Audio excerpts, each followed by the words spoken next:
On January 2nd, 1935, a man by the name of Roland T Owen checked into the Hotel President in Kansas City, Missouri.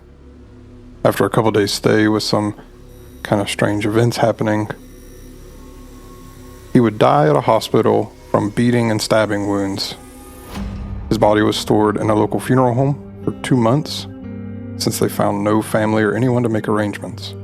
He was scheduled to be buried in the city's Potter's Fields, which is like a common burial place for like unknown people,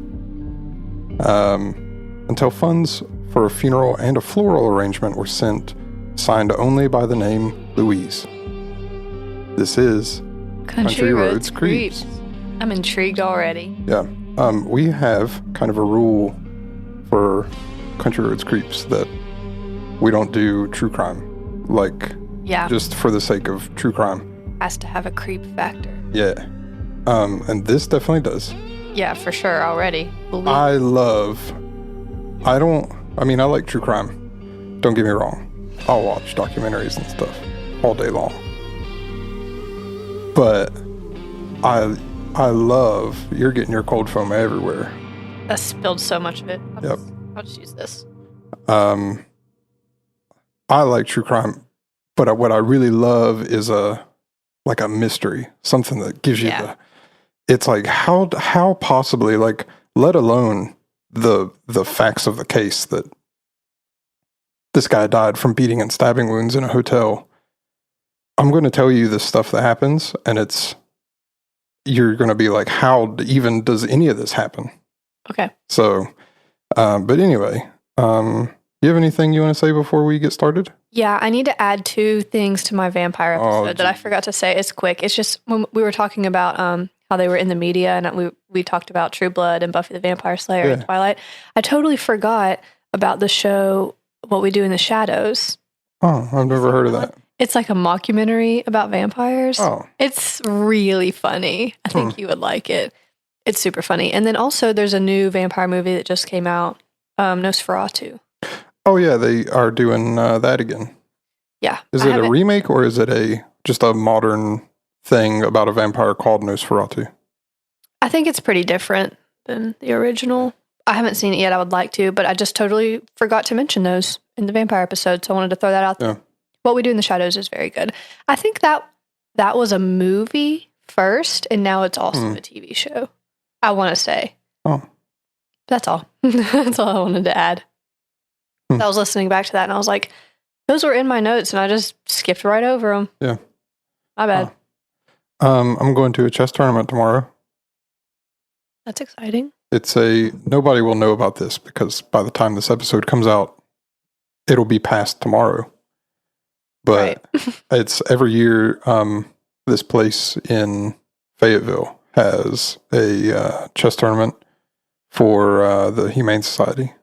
Oh, that's cool. It's like, I think it's like $10 or $20 to sign up. And then the proceeds go to Humane Society. So that's awesome. Last year I won. We tied first place. And they decided not to do a tiebreaker. Yeah. Which is fine. But I got $30. Cool. Won $30 in a chess tournament. And what I always like to tell people is that I'm bad at chess. Because I am. It doesn't help that I got like first place in this weird, not at all organized tournament at a coffee shop, and then also won the Open at Princeton. Got like third place in that. And people were like, "You win trophies." I'm like, "No, I suck." That's okay. As long as you're having fun, that's what matters. Oh, I'm not having fun at all. I just found out about it like 2 days ago. I've been trying to study up. So, there is a high-profile case happening now. We can come back to that if you want later at the end. We are going to need a 7-part series to talk about that case. I just wanted to mention it because it's a high-profile case in our area. Let's we never come back and talk about it when it's over. Yeah, it's almost is over, I think. Yeah.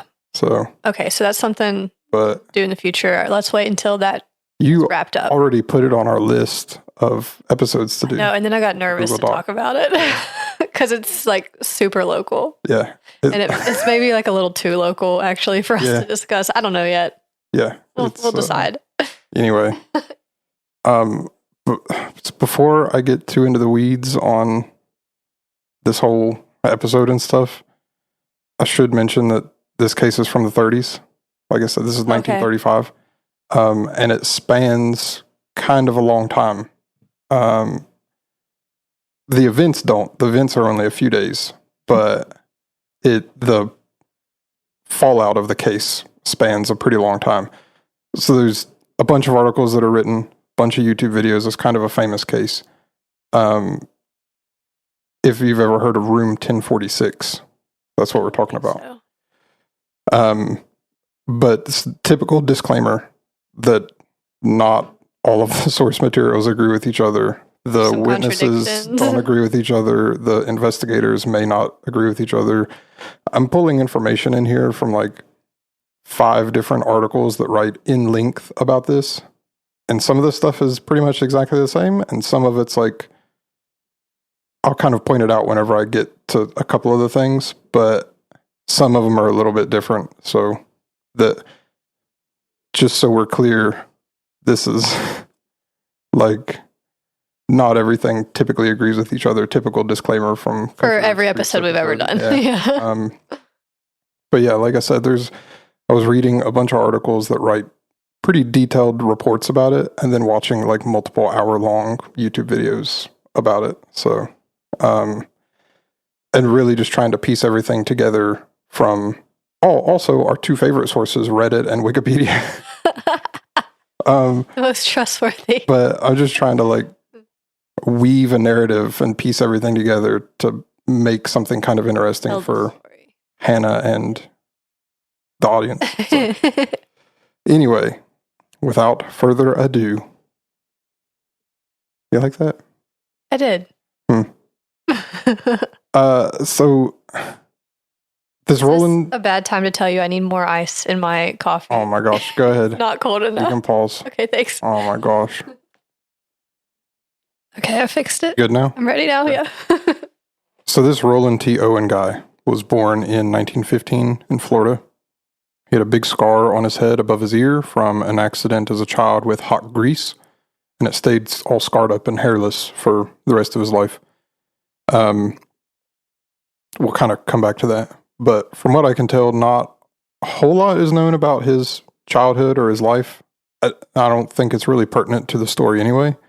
But at some point, I guess his family moved to Alabama, and then he left Alabama in 1934 to hitchhike to California, and he kept his family updated through letters, and they were wiring him money periodically. So early afternoon, January 2nd in 1935, he walked into the Hotel President in Kansas City, Missouri, and he requested specifically an interior room several floors up. So the way this hotel is built, it has like basically a square, and then there's a courtyard in the middle. And so he wanted one that instead of overlooking the city, he wanted one that overlooked the courtyard in the middle. So, okay. And remember that because it'll come back later. So he gave the name Roland T Owen with a Los Angeles address, and then he paid for just one night. The staff remembered him as well-dressed with a dark-collared overcoat, but something kind of odd about him, he didn't have any bags. Oh, weird. And they also said that he had a scar above his temple or his ear. I've seen both descriptions. And they said that he had cauliflower ear, so they thought he was a boxer or a professional wrestler. And they said he looked to be in his early 20s. Okay. So this guy, Randolph Probst, the bellhop, took him up to his room on the 10th floor. And on the elevator, Roland told him that he had also stayed a night at the local Muleback Hotel, but thought that $5 a night stay was too much. Ask me how much that is. How much is that in today's money? $114 in 2024. Yeah, that's a lot. So, I guess depending on the hotel. Yeah, it seemed like a nice hotel. Okay, well then maybe it's not that much. Well, the hotel president looked like a nice hotel. I don't know about the Muleback. Oh, yeah. But presumably Hotel President is nice. Less. It's less expensive, but still a nice hotel. Mm-hmm. Anyway, props to open room 1046, which, per Roland's request, was on the interior, on the inside, overlooking the courtyard, rather than the city. He watched Roland, and again, he didn't have any bags, but he took out a hairbrush, a comb, and a toothpaste from his overcoat pocket. Okay, he's traveling pretty light. Or sorry, maybe I put hairbrush and I meant toothbrush. Yeah. Toothbrush and toothpaste and a comb from his overcoat. Sense. Pretty light traveler. Yeah. And that was the extent of him unpacking anything. No extra clothes or anything? He put those items above the sink, and then both him and Randolph Props left the room. They locked it. Props handed Roland the key. Roland left the hotel shortly after that, and he was witnessed by staff leaving the hotel. A maid by the name of Mary Soptic returned that day from being off work. She was working the afternoon shift. She went into room 1046 and found Roland there, which surprised her since the previous night there was a woman who had been in the room, which you wouldn't think that you would be that surprised by it because people check out. Yeah. But I don't know. Maybe there was a miscommunication and she apologized, but Roland said that she could go ahead and clean. And while she did, she noticed that he had all the shades drawn and left only a dim lamp on. And that would be the case every time she entered the room. And she would see him on other occasions during his stay. But she said that he was either worried or something about him made him seem like he was afraid. Mm-hmm. In addition to his preference for having the shades drawn and the lights dim and just sitting in the dark all day. It's interesting that he asked for a room that specifically overlooked the courtyard, but had the curtains drawn. Right. Yep. So she cleaned for a few minutes. Roland put his overcoat on, brushed his hair, and he left. But he asked her to leave the room unlocked because he was expecting friends in a few minutes. So Mary did what he asked her to. And at 4 p.m., she returned to the room with fresh towels. And inside the room was dark. She saw Roland lying on the bed, fully dressed, visible in the light from the hallway. And there was a note beside his bed that read, "Dawn, I will be back in 15 minutes. Wait." Okay. So the next morning, Mary returned to room 1046 around 10:30. The door was locked, which led her to assume that Roland was out since the doors could only be locked from the outside. Which seems like a security thing. You couldn't lock the door if you were sleeping? Yeah. So I don't know if this was like an old-timey hotel thing, that the way the doors were made, or if this was... Yeah, that's scary. Yeah. So I don't really get that at all. But anyway. So when she found the door locked, she assumed that he was out, and she opened it with her own key, but Roland was in there. And he was sitting in the dark, just where he had been the previous afternoon when she came in. He was sitting or sleeping? Sitting. Okay. So the phone rang, and he answered it and said, "No, Dawn, I don't want to eat. I am not hungry. I just had breakfast. No, I am not hungry." Roland was still holding the phone, and he asked Mary about her job and if she was responsible for the entire floor, and if the hotel president was residential. Maybe he wanted to stay for a long time. And then he repeated his complaint about the Muleback Hotel being too expensive. And then Mary finished cleaning, and she left. And then once more at 4 p.m., she came back to the room with fresh towels, and she heard two men talking. And so she knocked first, and a man with a loud, deep voice, not Roland's voice, answered and said, "Who is it?" And she said she was the maid with fresh towels, and the voice said, "We don't need any." But she knew that was a lie because she took the towels out earlier. Mm-hmm. So they didn't need towels. Maybe this was Dawn. Maybe. 2 hours later, Jean Owen of Lee's Summit, which is the town near Kansas City, checked into the hotel president after she was shopping in the city for a few hours. and she felt sick, and she decided not to drive home that night, and she was given room 1048. And then her boyfriend, who worked in a flower shop in the city, came to visit her there at 9:20, and he stayed for a couple hours. And then later that night, she told police that she heard men and women talking loudly and profanely all over the floor. So she was not the only person to talk about this unusual nighttime activities. The elevator operator, Charles Blocher, started his shift at midnight and reported that it was fairly busy until 1:30 a.m., and after that time, most of the hotel quieted down, except for a loud party in room 1055. So Blocher recalled one visitor in particular. It was a woman he had seen at the hotel on multiple occasions visiting male guests in their rooms and believed her to be a prostitute, which other staff also figured that she was a prostitute. She would come all the time and visit guys. And then what was her name? I don't think it said. Okay. I don't think it ever says. But in some time during that night, he took her to the 10th floor where she asked about room 1046. And then 5 minutes later, the elevator was summoned again to the 10th floor. And it was the same woman, and said that her client wasn't in room 1046. And she said that he had called on her previous visits and had always been present. And she wondered if he was actually in room 1024, since she could see through the room's transom window. I don't know what a transom window is, but that's what the article said. I'll look it up. The light was on in room 1024. How do you spell transom? Transom. I thought initially that meant you could see through the courtyard or whatever. Or is it like a partially translucent or something? It says a transom is a horizontal structure beam or crossbar that sits above a door or between a door and a window. So I think it's like this skinny window above the door. That makes sense. That makes sense. I guess just to let some like light and airflow in without being a full window that people can see through. Yeah.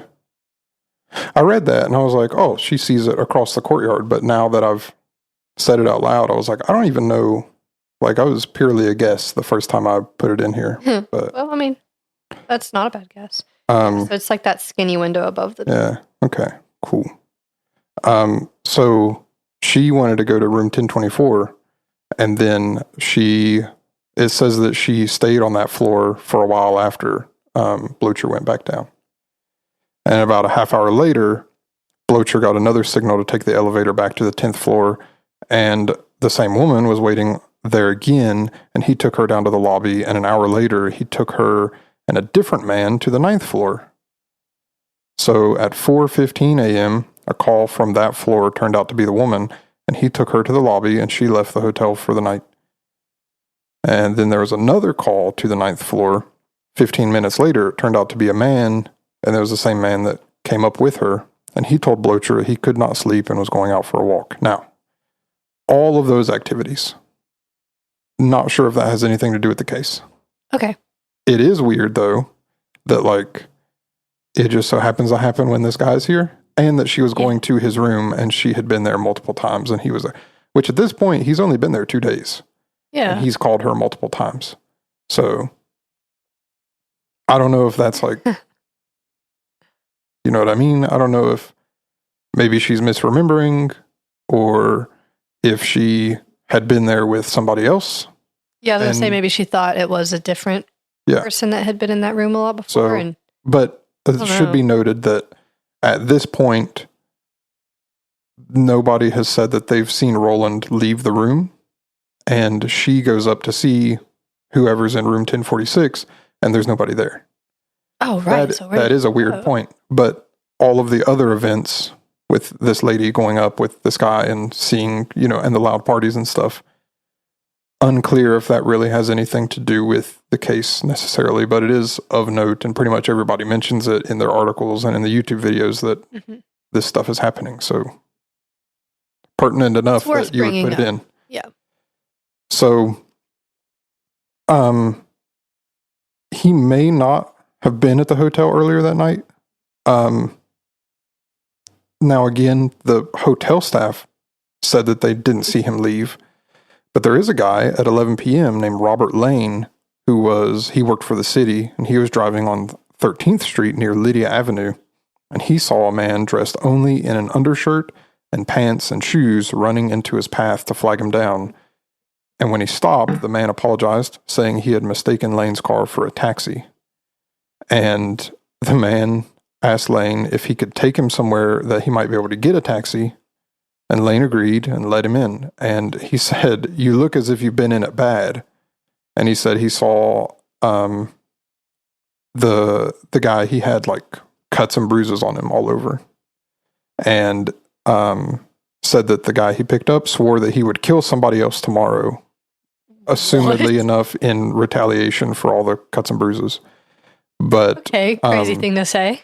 In the mirror, because I guess the guy's in the back seat, Lane said he saw a deep scratch on the man's arm, and he noticed that he was cupping his arm, probably to catch blood. So that's not good. At a nearby intersection of 12th Street and Troost Avenue, where taxi drivers usually waited for people to come and get taxis, Lane stopped and let the man out.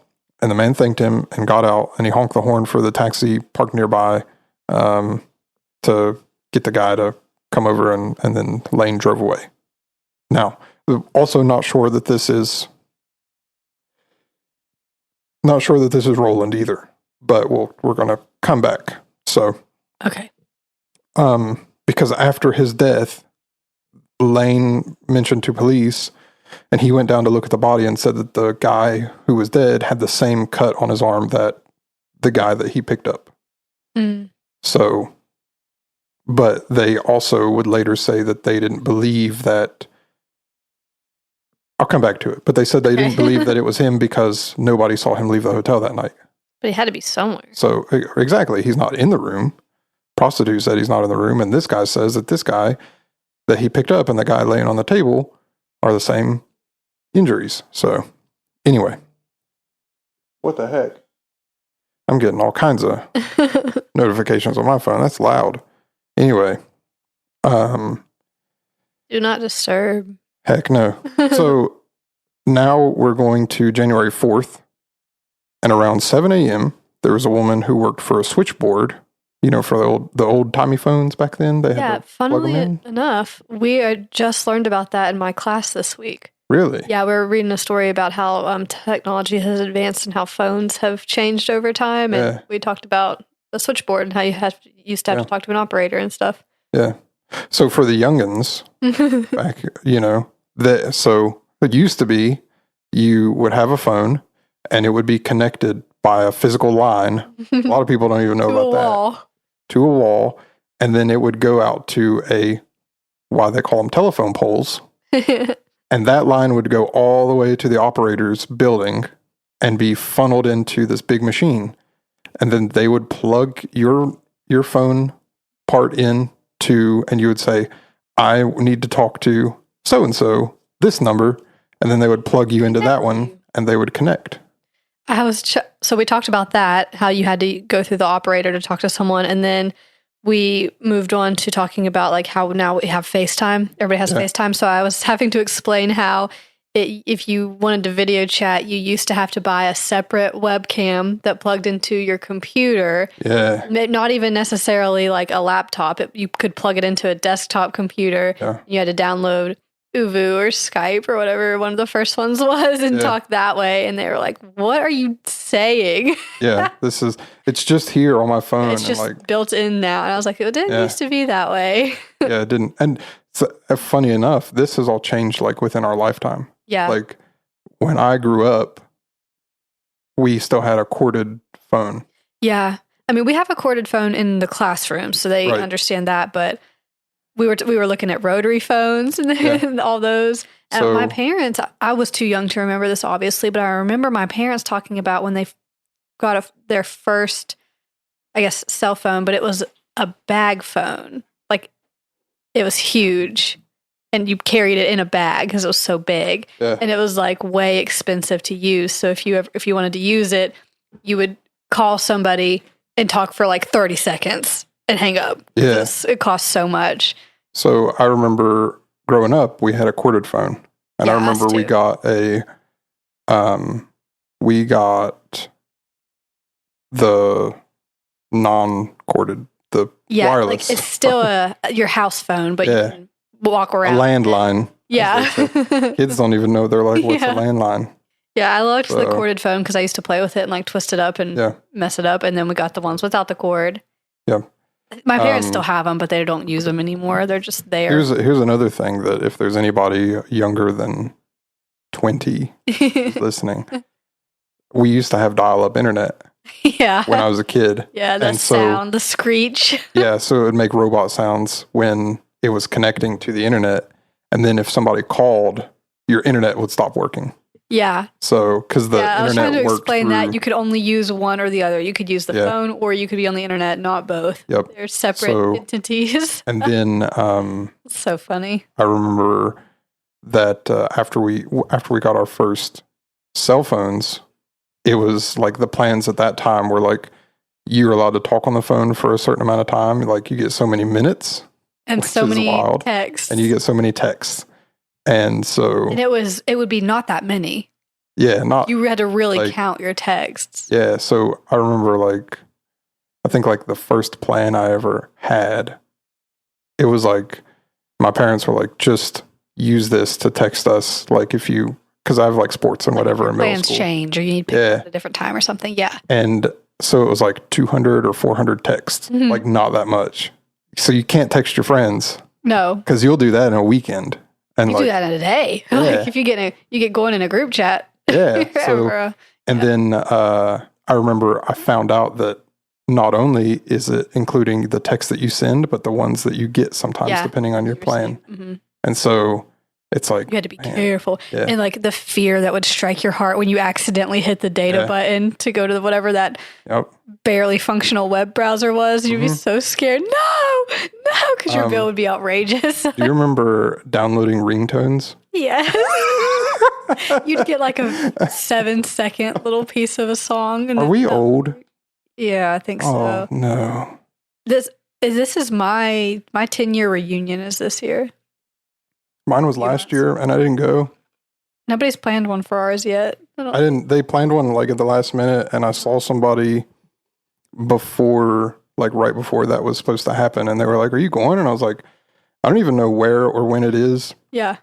I haven't I've talked to 2 people that I know from. Yeah, I think we're getting old. School, but and there's been people from my class that have unfortunately passed away. Yeah, already. It's so very. Do you want to hear something funny about that? By the way, not about my class, but so when I was in high school, I took guitar lessons I took guitar lessons for 6 or 7 years. Yeah, and then I did 1 year of violin. But I worked during the summer for that place and did just general whatever stuff. Mowed grass, weed eated, moved furniture around, whatever stuff that they wanted. And the older lady who worked there, who was, I think, the owner's older sister maybe, she was planning her reunion. And so me and somebody else that I was working with walked into the office and saw the big sign, and it had 15 names on there. Oh. And in memoriam? No, let me finish. Sorry. There was 15 names on there, and we were like, "Oh, is this your entire graduating class?" And she goes, "No, these are the ones that are left out of 100." Oh my! And which 100, not a big class. Which year reunion was this for her? Oh, from the 50s. Okay. Yeah. But still. She's old, but. It's kind of sad they're doing a countdown. Yeah. Jeez. You make the top 10. Yeah. My goodness. That's a little But dark. Yeah, unfortunately, there's been a few that have passed away from my class. Yeah. And I mean, thankfully nobody that I was majorly close to, but I know people who were very close to them, and it's very sad. And so... Anyway, back to the story. Can I tell you one more funny thing about us being older? and just how kids are so different. So my sister, Caitlin, is getting her master's degree in special education. So she has to do some observations for her classes. So she came to my room yesterday or Thursday. And so one of my sweet little students came over to her and was telling her like the ins and out of our room and stuff. And she said, but the kids that you have to watch out for are the ones that say skibbity toilet because they have brain rot. And we were like, we busted out laughing. And Caitlin said, she's trying to communicate with me, but I don't know what any of that means. They're just so funny, and things have changed so much. Yeah, I love them. They're the funniest, sweetest little kids. You remember it used to be easy to keep up with, like, the slang, like when you're in school, like high school and college, and you're like, I can kind of keep up. Well, Caitlin and Riley kept me up with it. Where they're younger than me, I would hear them talk, and they would teach me what it meant. But now I'm like, this is a different language. I don't know what you're saying. And you're in class with kids now, so you hear it, but you're like, what is that? What are you talking about? And you're the teacher, so they don't want to tell you. But, like, fortunately and unfortunately, I'm kind of chronically online, both because of work and just because that's what I do all day. And so I hear, like, the memes and the stuff, and I'm like, but I'll come across stuff. It's almost every week that I'm like, what? What is that? I've never heard that word used that way before. I have to be like an old man and put my glasses on and do a Google search. Like, what does skibbity riz mean? That's so funny. Yeah, it's wild. It's just a different life. Yeah, so it makes you wonder, like, when we're grandparents, or like, we're gonna need a translator. Yeah. I'm gonna have to get Google glasses for my grandkids. No joke. All right, I just wanted to share that. Anyway, that was a kind of a tangent that we get on. Yep. But there's going to be people listening that like are like, you guys have no idea. Like, nobody knows what any of these kids are talking about. Yeah. So anyway, coming back to January 4th, there's a woman who worked for a switchboard, and she was going to make a wake-up call for room 1046. And so she noticed that the phone was off the hook.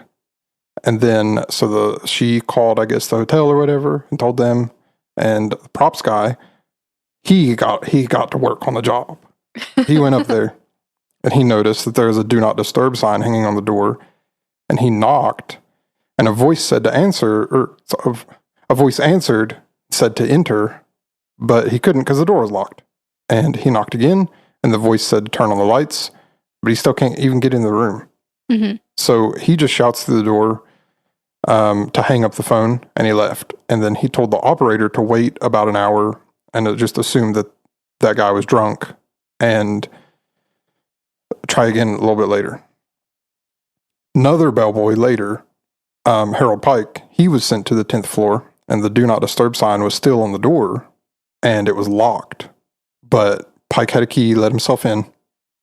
He found Roland in the dark, lying on the bed naked, apparently drunk, and the light from the hallway showed some dark spots on the bedding, but rather than turn on the room light, Pike just went over to the telephone and saw the phone had been knocked to the floor, and he put it back on the stand and hung it up.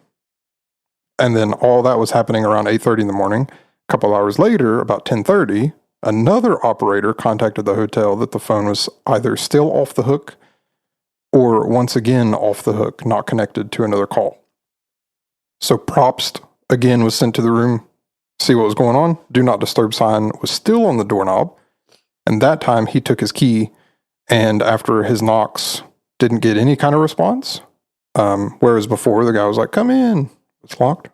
Mm-hmm. Didn't hear anything this time. He opened the door, found Roland on his knees and elbows 2 feet away from the door, and his head was all bloody, and Props turned the light on. That would be terrifying. He turned the light on. He put the phone back on the hook and noticed blood all over the walls of the main room and the bathroom and on the bed. So Props went downstairs immediately for help, and he came back with the assistant manager. And this time they couldn't open the door because Roland had fallen in front of it. And eventually he got up and they went in to help him.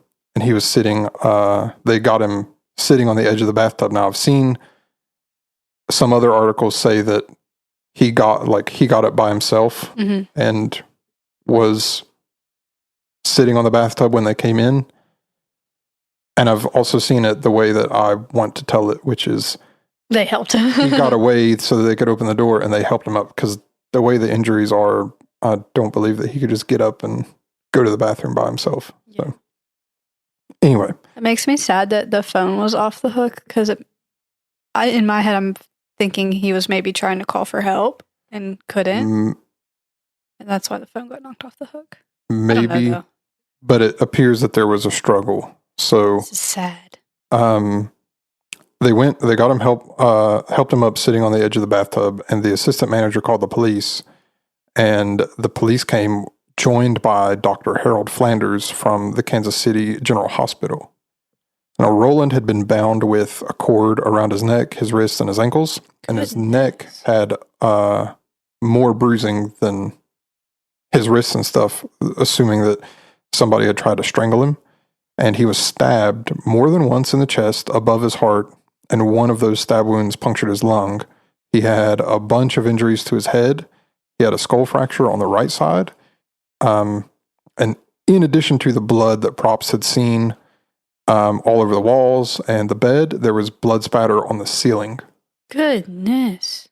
That's terrible. So Dr. Flanders cut the cords from around his wrists and his ankles and asked, "Who did this to you?" And Roland said, "Guess what? He doesn't know? Nobody." What? Nobody did it.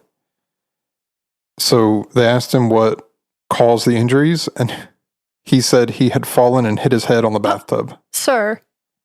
The doctor asked if he had been trying to kill himself, and he said no, and then he lost consciousness. And he was taken to the hospital. He was completely comatose by the time he arrived, and he died shortly after midnight on January 5th. That's very sad. All right. Are you ready for the investigation portion? Yeah. Also, I'm wondering why the guy that found him and then went downstairs to get help, why didn't he just call down and say, "Somebody come up here and help me"? Maybe he just panicked. I don't know if, I think because the phone was off the hook, and then I don't know if you have to go through the operator. Yeah, and I don't know that you could call to your own hotel, maybe just by probably just faster. Because now you just down. Pick it up and you hit 9 or whatever, and it dials to the front desk. You know what I mean? Yeah, you have to go through the switchboard. Yeah, so I don't, he saw a guy all bloodied, so maybe he's like, "I need to go get help," and he went down. Maybe just faster to go down. Yeah. Himself. So. Okay, yeah, it is the 30s, right? Yeah. Makes sense. So anyway. Okay, now the investigation. Kansas City Police Department started investigating, and they started by first interviewing Jean Owen, who had the identical last name to Roland T Owen, and she was pretty nearby on the night. And so they detained her, and she told them that what she had heard, the parties and stuff, and people talking all profanely over the entire floor, and her boyfriend came to the police station and said the exact same thing. And so she was released, and basically there's no connection between them at all. Just happen to have the same last name. Mm-hmm. Just coincidence. Yeah. An autopsy showed that Roland died from his wounds, and Dr. Flanders examined not just the body initially, but the bloodstains. But by the time that he got to studying the bloodstains, they had dried, and they figured that the bloodstains probably resulted from injuries around 4 to 5 a.m. that morning, which would be consistent with what both Props and Pike had seen earlier when they went to check on him. Detectives that searched the room took note of as much as they could find and stuff that they didn't find. And again, this is all consistent with stuff that Props and the maid and stuff had observed throughout the time that he had been staying. There was no clothes in the closets or the drawers. The only evidence of anything other than what Roland had been wearing was the tag of a necktie indicating that it had been made by a New Jersey company. So all his clothes were gone? I guess so. Weird. Yeah, because they found him naked. Yeah. Who took his clothes? So, also missing from the room was the soap and the shampoo and the towels provided to the room by the hotel. Mm-hmm. So it almost makes you think that somebody like... I'll get into it. I have a theory. Okay. I'll get into it as we get more information. So there was no knives, so couldn't be suicide. The stab wounds in his chest couldn't be accounted for. Like him doing it himself, it'd have to be somebody else. The cords that tied him up also suggested that somebody else was involved, obviously. One of the room's 2 glasses was found in the sink, missing a piece, and the other was on the shelf. Detectives found some other items that could be evidence. They found a hairpin, a safety pin, an unsmoked cigarette, and a full bottle of diluted sulfuric acid. What? I don't know what that has to do anything. Like, I don't know what diluted sulfuric acid is used for. Yeah. Could be like some old-timey medicine. People are like, oh, it cures stomach aches. Or something. I don't know. I don't know. Know that you should drink sulfuric acid. They found 4 fingerprints, small enough that detectives believe that they had been a woman's. And those are found on the room's phone. And they couldn't be matched to Roland or any of the hotel employees who they knew had entered the room. So police decided we're going to ask the press for help. So they ran the story. Both of the city's evening newspapers carried it on their front pages. And, quote, "There's no doubt that someone else is mixed up in this," is what Detective Johnson, who's one of the lead detectives, would tell the newspapers. So they're looking for somebody else that's involved. And they said that it's being considered a homicide, obviously. I have yet another piece of a mystery, a twist in the story to share with you. Ooh, okay. It soon became apparent that Roland T Owen was an alias. What? Officers in Kansas City contacted Los Angeles Police Department to notify next of kin that Roland T Owen had died. And they were informed that they couldn't find any record that anyone under the name Roland T Owen was living in the California area, the Los Angeles, California area at the time. Okay. So the dead man's fingerprints, Roland's fingerprints, were sent. At the time, it's known as the Department of Justice's Bureau of Investigation, which would later be the FBI, and they wanted to find a possible match for the fingerprints. A woman called the hotel president that night to ask what Roland T. Owen looked like, and she told the desk that he lived in Clinton, 50 miles southeast of Kansas City. On January 6th, the Sunday newspapers reported that the man in room 1046 had died under an assumed name, and a bunch of tips started to come in. And members of the public went to the local funeral home where he had been laid out and to look and see if they could identify who it is, or if it's somebody they knew, or if they had encountered him or whatever, give some kind of information. And that's where Lane, the guy who had picked him up, said that this guy has the same injuries as the guy that I picked up that night whenever I took him to the taxi.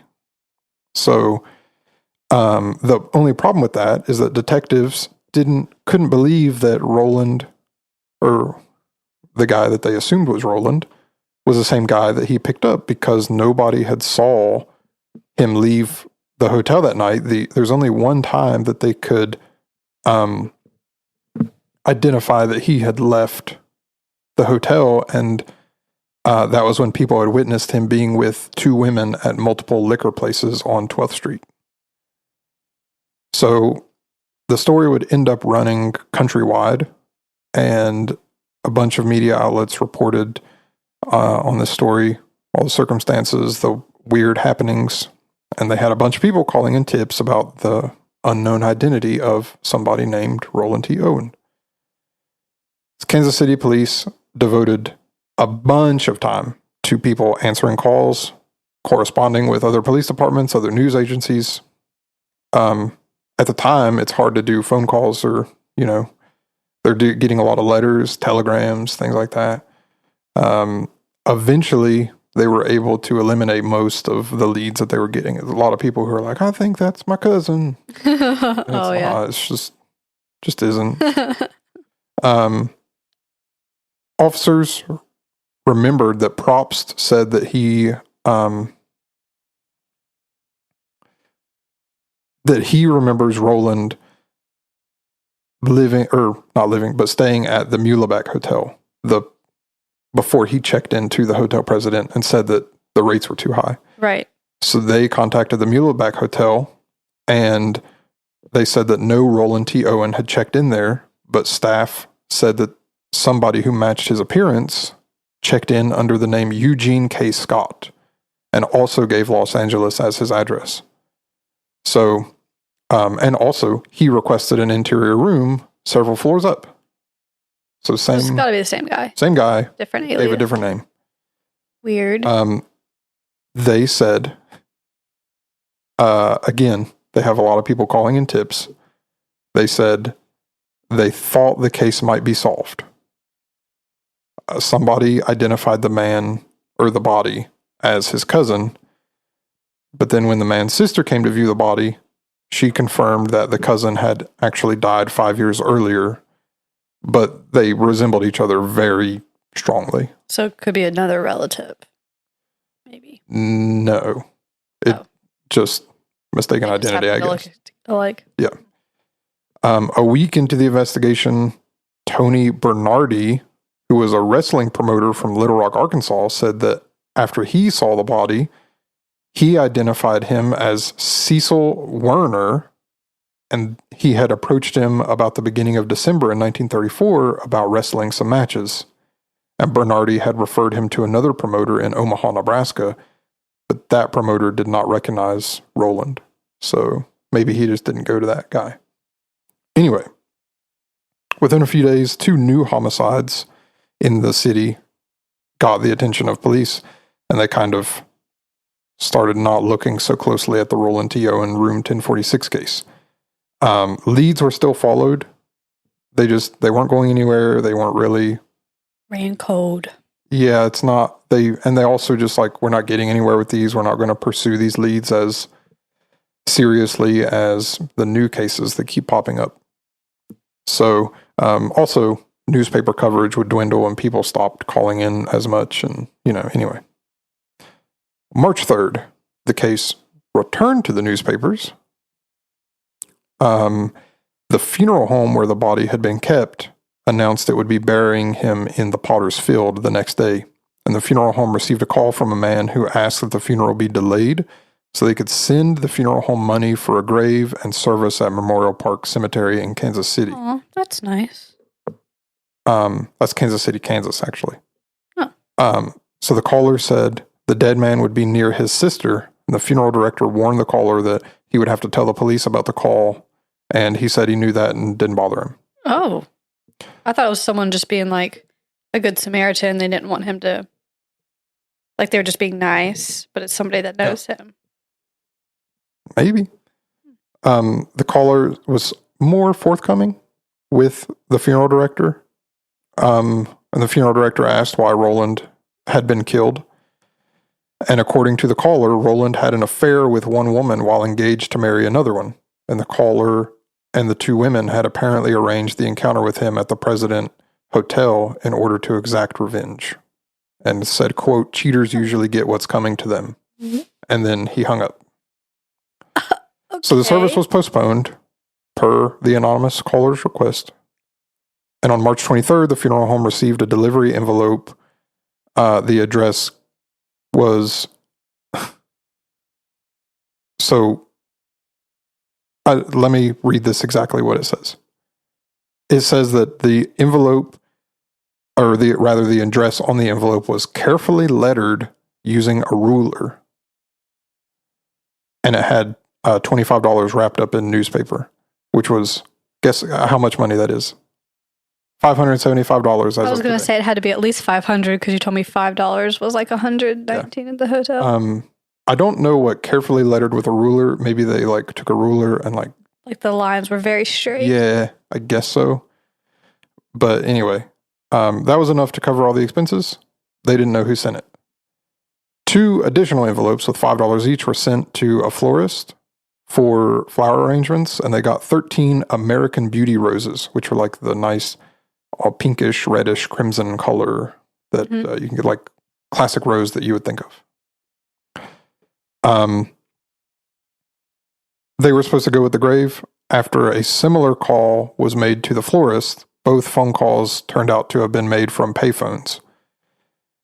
Included with that payment was a card with what they say is disguised handwriting.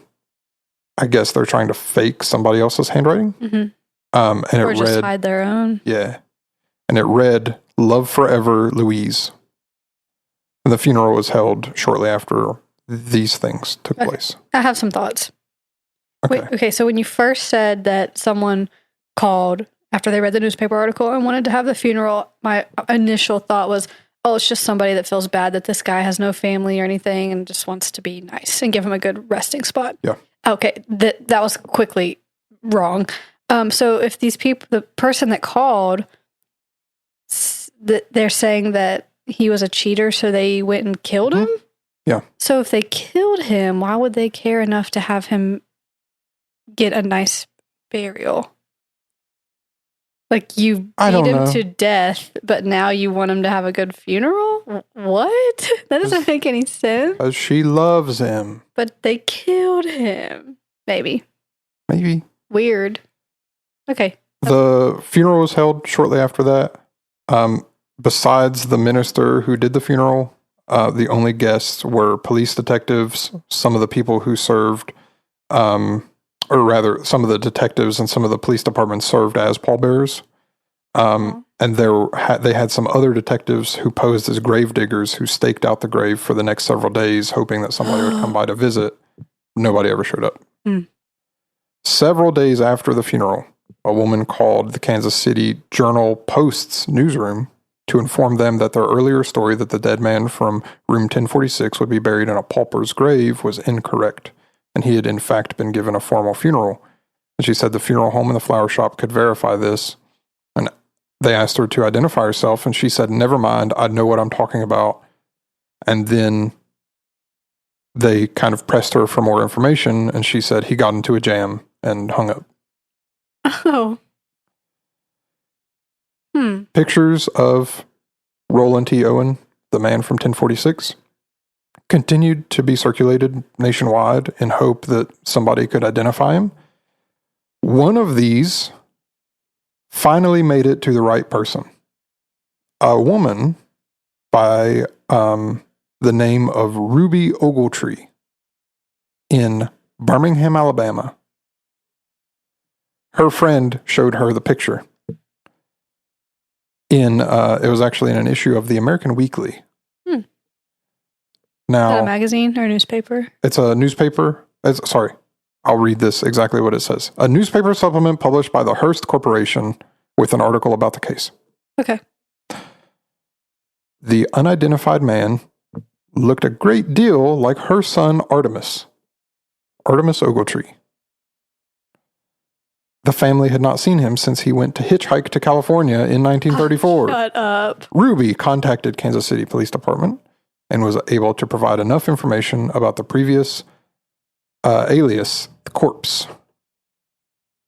including a description of his head scar, which she explained was the result of an accident when he was a kid with some hot grease. And in November, another issue of the supplement carried a story identifying the man as Artemis Ogletree, explained how his identity had been determined. Now, what was he up to? Would you like to hear another twist in the story? Yes, I would. Or would you like me to end it here? No. Okay. Another twist, please. She had been getting letters from her son even after he died. Shut up.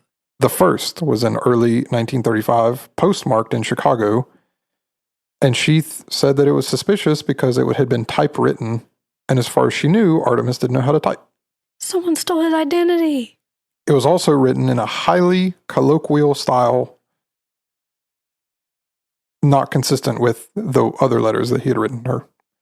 In May 1935, another letter purportedly from Artemis said that he was going to Europe, and then was followed by a special delivery letter saying that his ship was sailing that day, and both were sent from New York. In August of that year, Ruby received a telephone call from Memphis, Tennessee. The man calling told her that Artemis had saved him from a band of thugs in Cairo, Egypt, and that Artemis himself could not call because he was now living in Cairo, where he had married a wealthy woman and was well, and he was unable to write because when he saved him from the thugs, he lost his thumbs. So he couldn't write her any letters. Okay, this sounds like the story a kid tells to try to get out of trouble. Yeah. I couldn't do this because this happened, and then this thing happened, and I couldn't do it because this thing happened, and it just builds and builds, and it's just insane.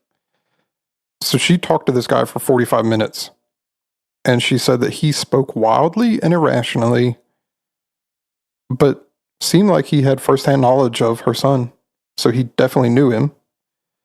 And he identified himself as Godfrey Jordan, but Ruby told police she believed he was actually Joe Simpson, who was, as any good mother would, not let their son hitchhike alone to California. She sent a friend with him, Joe Simpson. And her belief in that grew stronger when she confronted him on December 28th, 1939. And according to Ruby, Simpson promised to give her a badly typed letter that Artemis had allegedly wrote to him, but he never arrived at the appointed time to hand over that letter. So she was especially suspicious then. Yeah, this is weird. If Artemis had at some point gone to Egypt before his death, or anywhere else overseas for that matter, he didn't do it under his own name. No steamship company at the time had any record that he had traveled with them.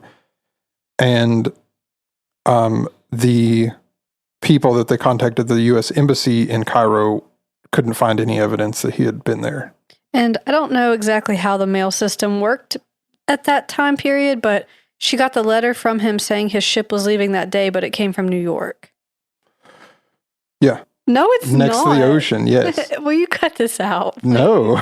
No, I'm not cutting this out. That's really embarrassing. It is embarrassing. Okay, well, it's mostly, yeah, you're right. Please cut that out. Hannah's a teacher. Will you please? I'm really embarrassed. Can you cut out that whole conversation, please? Yeah. Will you really? Yeah, but I'm going to leave in the part where we're cutting this out and you're embarrassed about it. No. And so people know that we cut something out. I said the dumbest thing ever. I'm so stupid. You did. So. please cut that out. I'm an idiot. I don't know geography, apparently. Mm-hmm. I'm so dumb. Forgot what the map looks like. All right, so never mind. Moving on. So stupid. Ruby gave information to the police, helped them establish a third hotel in Kansas City, the St. Regis, where Artemis had stayed, and there he shared a room with another man. Now, whether that was Joe Simpson, the friend, or whether that was Don, we don't know. The Don character that he was with. Maybe Joe and Don are the same guy. Maybe this Godfrey guy is the same Don, and maybe Joe and Don and Godfrey are the same people. Who knows? Lots of people using lots of different names. Okay. Anyway. That's a mess. In 1937, New York City police arrested a man named Joseph Martin on a murder charge after he killed a man that he shared a room with and put the body in a trunk to be shipped to Memphis. And among several other aliases, he was using the name Donald Kelso. And according to a story about the case, the New Yorker reported that Kansas City police had matched samples of his handwriting to the letters that were written to Ruby Ogletree. This is a lot. So later, no charges are filed against this Martin guy, Joseph Martin, or Donald Kelso alias. No charges were filed against him. on the Ogletree case, and Kansas City Police Department kept the case open. The files show that different detectives reviewed the case every few years through the 1950s, and each time they noted that they would keep the case open and follow up, but no new evidence was ever uncovered on that. So gradually the case just went cold. Although you would think that you can't just charge somebody because their handwriting matches, sort of. Like, if that's the only evidence that you have. But also, like, you would assume that he was involved somehow, right? Yeah. But he might not be the murderer, but anyway. Fast forward to 2003 or 2004. John Horner, who is a local historian in Kansas City for the Kansas City Public Library, he got a call from someone out of state who said they had been helping to inventory the belongings of an elderly person who had recently died. And among them was a shoebox, which turned out to be filled with newspaper clippings related to the case, as well as one item mentioned in newspaper stories, but the caller didn't identify themselves and didn't identify what that piece was that had been mentioned. But did they say like where they were and told them to come look at it or what? No. Why'd they even call? I don't know. That's pointless.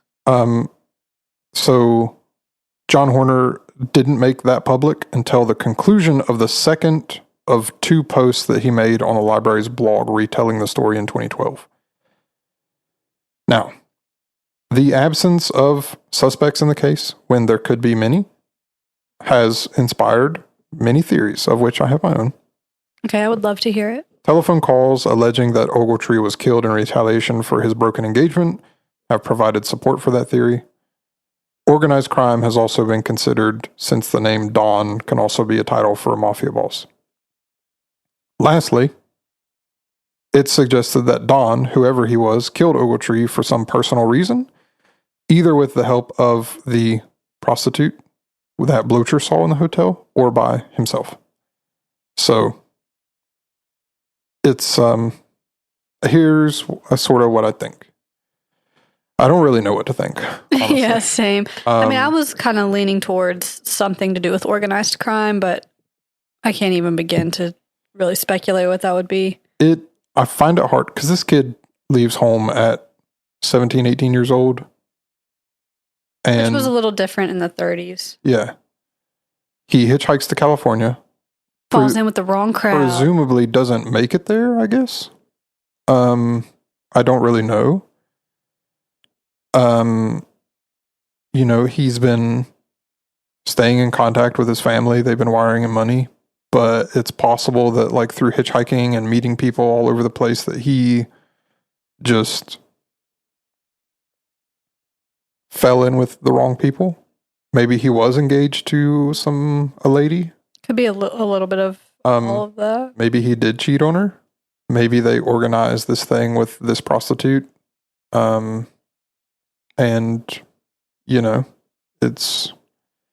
think, though, that I don't know that at the time that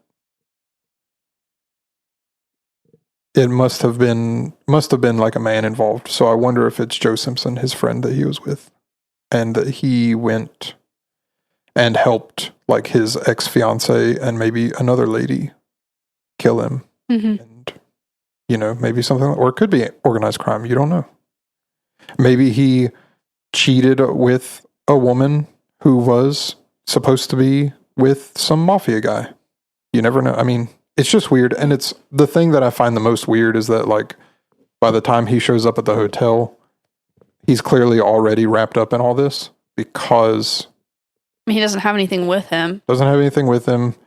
He's talking to this guy, Don, periodically. Using an alias. Which, if you're traveling and you don't want people to know your name, I totally get that. I would use an alias if you could, honestly. You're just going to a hotel. Yeah. They don't need to know your name. So that part's not super suspicious to me. Although, at the time, I think that, like, people are less worried about their information. And so maybe it would be sketchy at the time to be using an alias when it'd be very uncommon for somebody to be using a fake name. Mm-hmm. But anyway, he's clearly already wrapped up in it. He wants an interior room. He wants several floors up. He wants the curtains closed. Keeps the curtains closed. Lights stays in the dark. And then he's in the room by himself, and it's locked, but you can only lock the doors from the outside. Oh yeah, who locked it? Exactly. Forgot about that part. And then how did he get out? You know what I mean? Huh. And he got out without being noticed? Exactly. And so it makes you wonder, like, how... Which, I mean, I guess that's not that unrealistic that you could get out without someone seeing you, but... You could get out with... I mean, people would see you, but not the right people, maybe. Like, you can get out without staff seeing you or something, but also, like... It's just so mysterious. Like, everything about it is like, how does any of this happen? Yeah. And the thing, like, they've still never solved, like, who it was. People being so mysterious about his funeral. You could assume that, like, so this in the early 2000s, this elderly person dies. They have a box of newspaper clippings about the case, and they have this item. We don't know what the item is. Don't know where it came from. Don't know who this elderly person is. But they have this stuff. And assumedly enough, it's a piece of something that they mentioned in the newspapers that wasn't present in the room. But this person has, so maybe they're the murderer and they've just had this stuff with them their entire life. Which is weird. I would like to know what the bottle of sulfuric acid was for. Cleaning something? Maybe. Yeah, so maybe. So that's the other thing is like, so they had a murderer. And there's blood everywhere on the walls, the ceiling, on the bathroom, everywhere. They probably took the towels and took the soap and everything like that. They probably cleaned themselves off. Oh, probably. And then took everything with them so there wasn't evidence. You know? Yeah. But... This is a weird one. Yeah. So again, creep factor. Creep factor for sure. Yeah. So yeah. I like doing these murder mystery kind of things, like the sort of conspiratorial ones where it's like you're not really sure what's going on. Like that one I did, Charles Morgan. Oh, yeah. That one was crazy. Mm-hmm. Anyway, thoughts, questions, comments, concerns? Preguntas? That's Spanish for questions. That's what my Spanish teacher in high school used to say. Preguntas? Questions? I don't think I have any. I think I asked them all already. Okay. I have no idea what I'll be talking about next. Possibly zombies, but I'm not locking that in. I was going to say zombies because you've been doing all the classic monsters. Yeah, I did the werewolves, vampires, now zombies. Maybe, yeah. Likely, yes. I just don't want to say for sure. Because I do be changing my mind at the last minute. Yeah. Zombies, I was going to ask you about if you were just going to follow all of the classic movie monster things. Zombies. Maybe Frankenstein next. Or Frankenstein's a monster. People get weird about that. Yeah. Who cares? Nobody cares. It's fine. Yeah, nobody cares. It's fine. Have you ever seen the meme of the Dr. Pepper meme?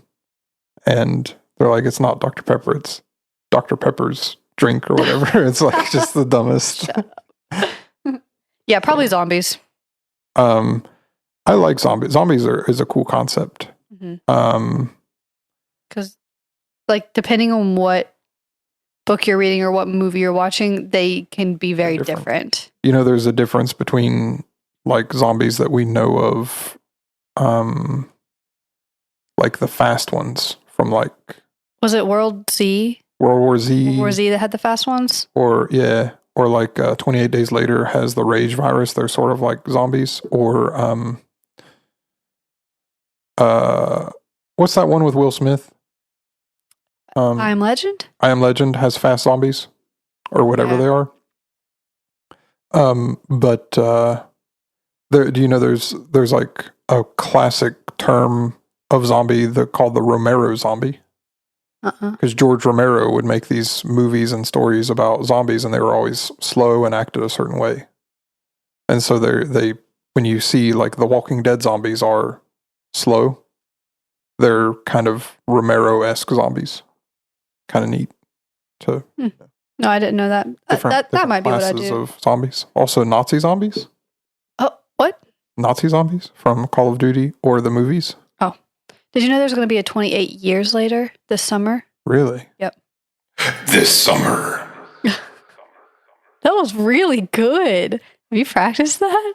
I just do voices. I do voices. That was so good, though. Wow. Yeah. I always thought it would be really cool to be a voice actor. Yeah. And I was thinking about putting a profile on like Fiverr or something and doing voice acting because That's I like fun. I like making voices. Yeah. And I like so it makes me so mad because you have a better radio voice than I do. I don't think that's true.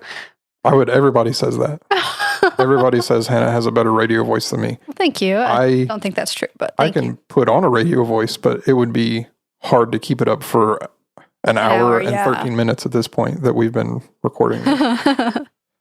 So I just don't. Yeah, that'd be exhausting. Yeah. Because you're trying to think about what you say and also how you sound. Yeah. I can't do both. So there's that. Mm-hmm. But I have a good,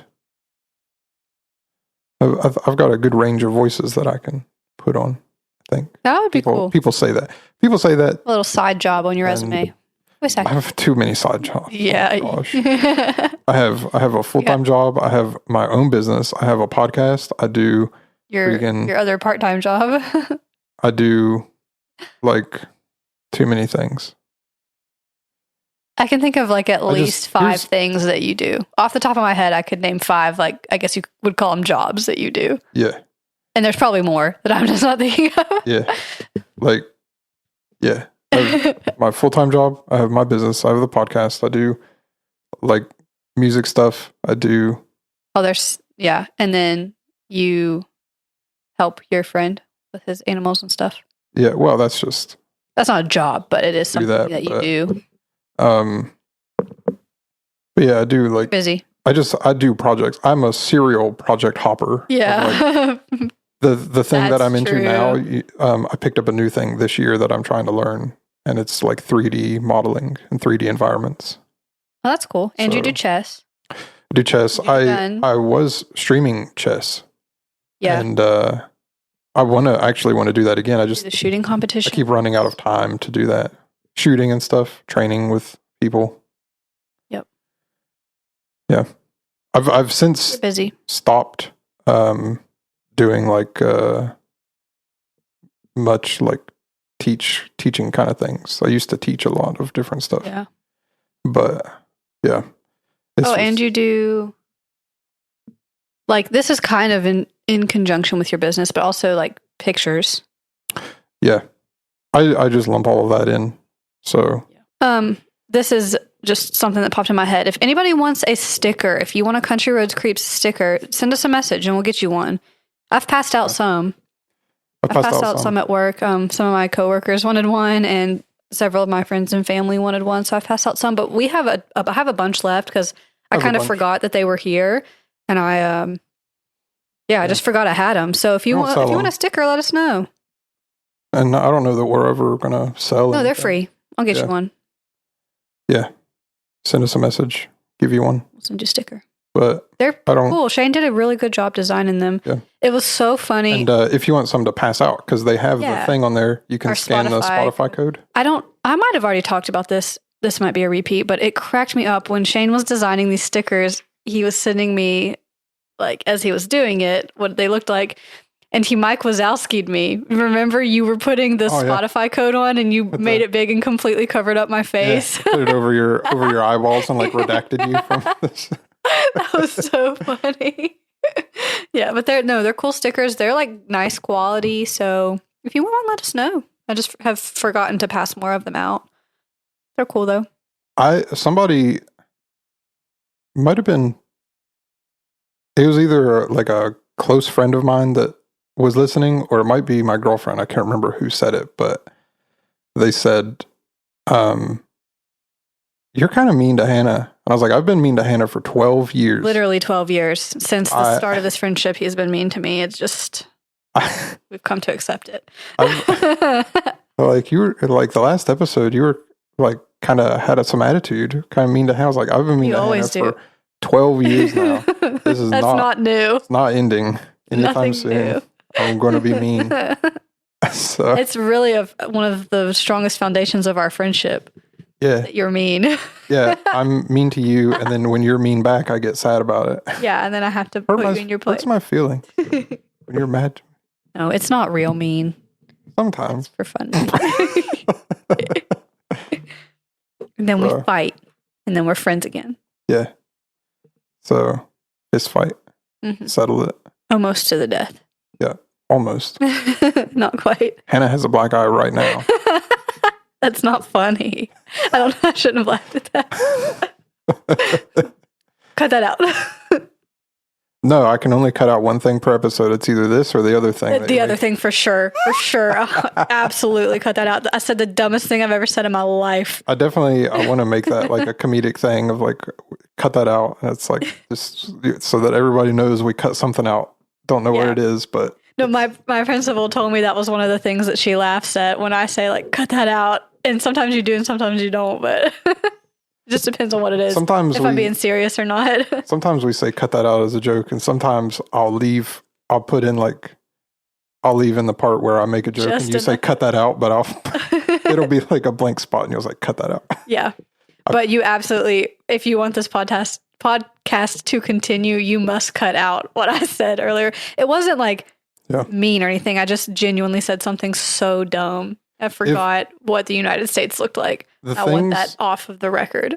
The things that you say are usually like something that you just I just wasn't thinking for a second. Confuse two things, or you said some, and then we cut it out. And the things that I say are like, we won't have a podcast because we'll be canceled, and so I have to cut it out. Yeah, and I'm usually like the decider of that. Yeah, it'll be like one of those things people pull up in 20 years when I run for office.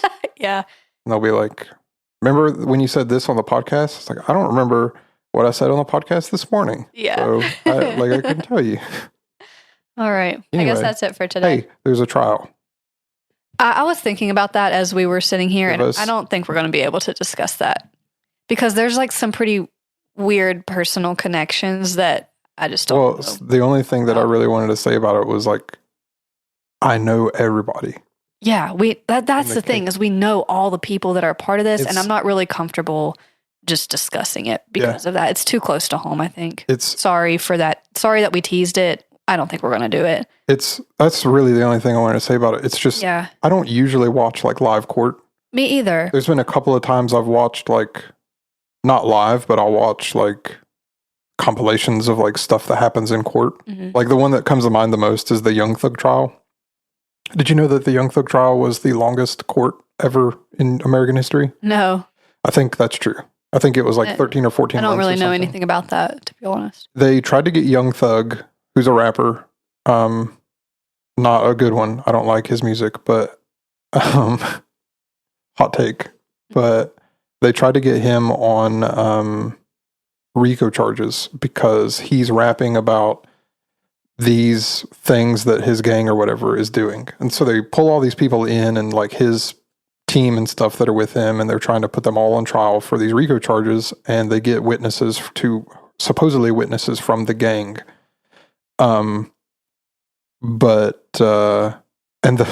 It's kind of a meme at this point, but his lawyer, they were talking about like even the name Young Thug is, like you portray yourself as this gang member, and his lawyer is like, the name Thug actually is an acronym, stands for truly humble under God.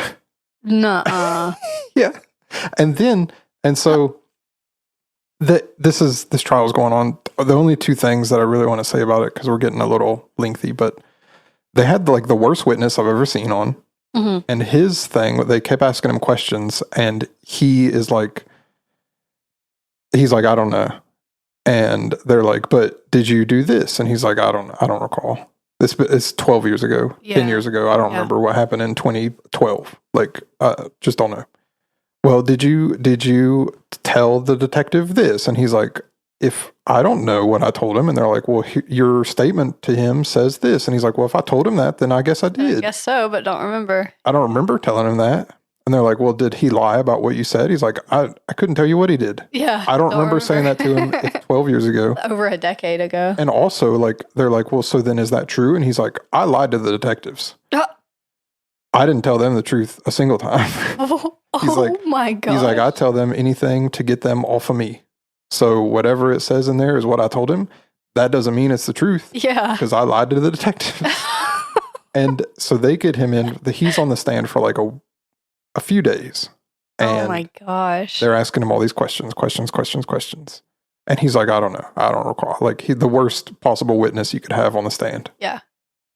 At some point, the prosecution and the judge and this witness, outside of the presence of the defense counsel and outside of the presence of his own attorney, go into a private meeting. He comes back on the stand the next day and is answering questions phenomenally.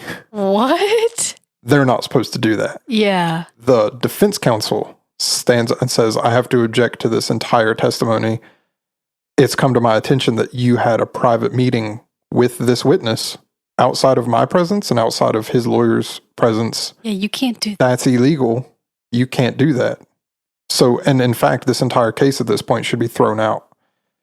And the judge, instead of being like, you're right, we shouldn't have done that, and switch judges, which, by the way, they switched judges twice in this case. They had 3 or 4 judges, I believe.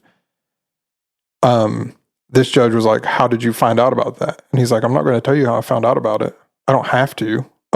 First of all, I don't have to because it's a crime. And number 2, I don't have to per these rules of the court. And you violated the rules of law. Yeah.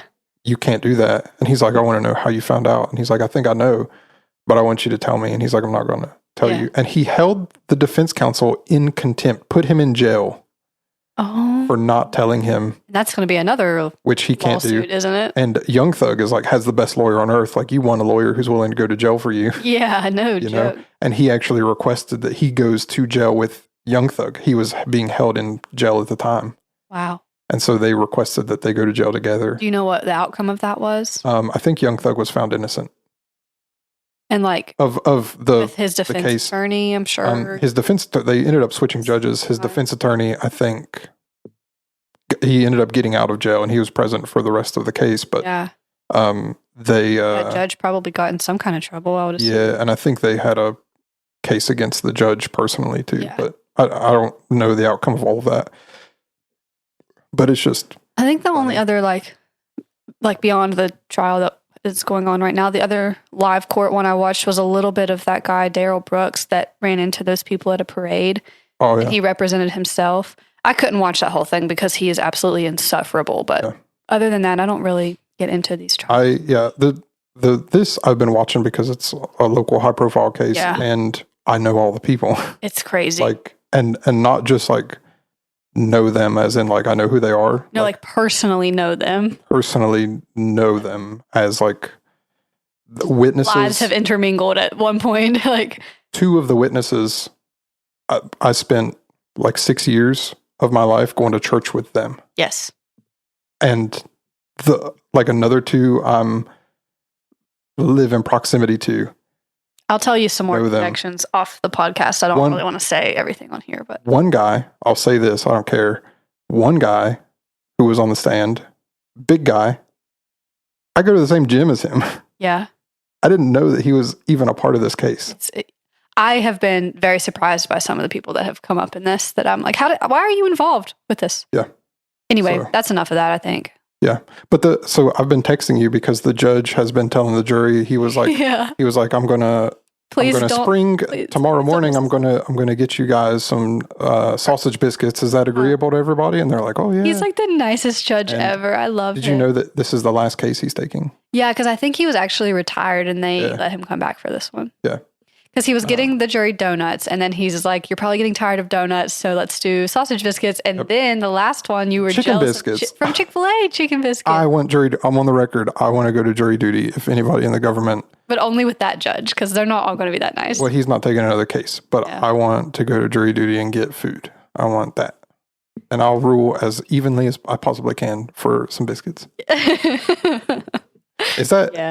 can this be used in the future? Like that I said that if like a lawyer finds this podcast and says this person has a podcast said he wants to be on jury duty to get biscuits, does that rule me out of, I'm going to clip this and next time I get called for jury duty, just send it to them and be like, I can't, it would rule you out impartial. Because you're not saying you're for or against the person. You just want food. You said you'll rule fairly. Yeah. I got called for jury duty once when I was in college. Yeah. And at the time I was going back and forth to Morgantown, and like periodically. And I got called and I was like, I have to go to Morgantown like these specific days. I don't know when, and they excused me. But it was weird because I got it like on a Monday. I got the letter. They said respond by Wednesday or Thursday. Oh. You have to be in court for this thing to come and be selected for jury duty. Mm-hmm. You have to be there. If there's any problems, send this letter in. So I wrote the thing on the letter, sent it in. I didn't get a thing back that I was excused until like 2 weeks later. Oh, were you scared? And I was worried because I was like, I'm not showing up. Yeah. I sent my thing in to be excused and then they excused me, but I got called once and I went to like the very first meeting you have where they explain it to you.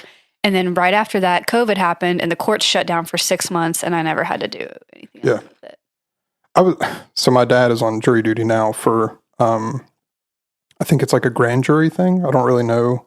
Are you allowed to talk about this? I don't know any details of any cases that I was like, don't get him in trouble. He hasn't said anything to you. Good. I don't even know what kind of, I think he's on like a grand jury thing, which the way I understand, I don't know this to be, this is how little I know. The way I understand it is he's on the jury thing for like a year or whatever. And they select him to be on a grand jury for different cases periodically or whatever. Okay. I don't know. Like if something comes up, he could be called to go do it. Right. But then I was wondering, I was like, could you imagine like him being selected to be a juror for this particular case? And they're like, is there any reason you wouldn't be able to be an impartial juror? And he's like, well, first of all, I know the people who are involved. Yeah. And I know all the witnesses. That was part of it, was the defense said they didn't think that they could seat a fair jury in this county because everybody knows everybody, but the judge said, let's try. So they called in like 100 people. And I mean, that might be a little exaggerated, but they called in a bunch of people. And the first thing the judge said was, if you have heard about this case, read about it, or watched anything about it, please excuse yourself. And that knocked out like almost everyone. But they evidently found 12 people that had not heard of it before. I don't know how, but yeah, it was in the news. It was on TV. I don't watch all over the place. I don't watch news on TV. I barely read articles.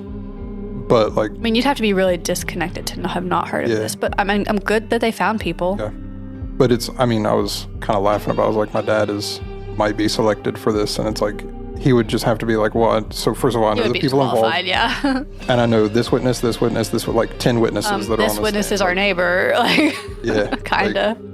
I just, you know, would have been able to do it. It's funny. And then even like both sides, like the state has called their witnesses, I think. And yeah, the defense is working on theirs now. Yeah. And so it's like, I know all of them. And then even some of the defense witnesses they've called, it's like, oh, she's there. Yeah. It's just weird, but. All right. We got to wrap this up. Be safe driving home. Watch over there, not dear. Bye. Bye. You're doing zombies next, aren't you? Probably. Okay. Bye.